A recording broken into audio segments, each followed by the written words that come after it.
नयागढ़ जिला भापुर ब्लॉक टिकरीपड़ा स्थित बालुकेश्वर आंचलिक डिग्री कॉलेज रे नवीन ओडिशा युव ओडिशा कार्यक्रम उद्यापन उत्सव में कॉलेज अध्यक्ष पवित्र मोहन प्रधान अध्यक्षतार एक सभा अनुष्ठित होता।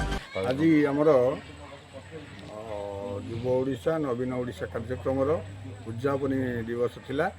एथिरे आम अंचलर भापुर अंचलर समस्त नेतृवर्ग तथा बुद्धिजीवी आसी आमको उत्साहित करथिले। आम पिला मानकर समस्त प्रकार सहयोग तथा मोर स्टाफ मानकर सहयोग फल आम ए कार्यक्रमटी को सफल भाव में रूपायित करिपारिलु। उक्त सभारे मुख्य अतिथि भाव में भापुर ब्लॉक उपाध्यक्ष वेणुधर प्रधान और विशिष्ट साहित्यिक तथा स्तंभाकार डॉक्टर पवित्र मोहन सुबुद्धि, मुख्य वक्ता और वरिष्ठ शिक्षाविद प्रफुल्ल कुमार महांती सम्मानीय अतिथि भाव और सांबादिक तथा आईनजीवी सनातन षडंगी जोगदेइथिले।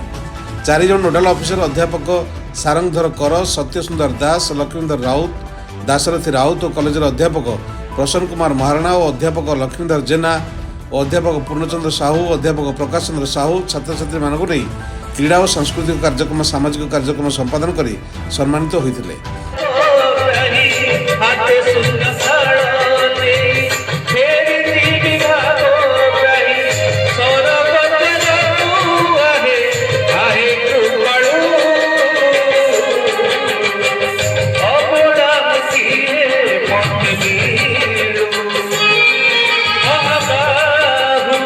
और भापुर अंचल समस्त सांबादिक मानक कॉलेज अध्यक्ष सम्मानित करथिले और सांस्कृतिक चैंपियन भावे मामारी सामंतराय, क्रीड़ा चैंपियन बालक विभाग में राजकिशोर नायक और बालिका विभाग में हरप्रिया नायक विवेचित होई अतिथि ट्रॉफी ग्रहण करथिले।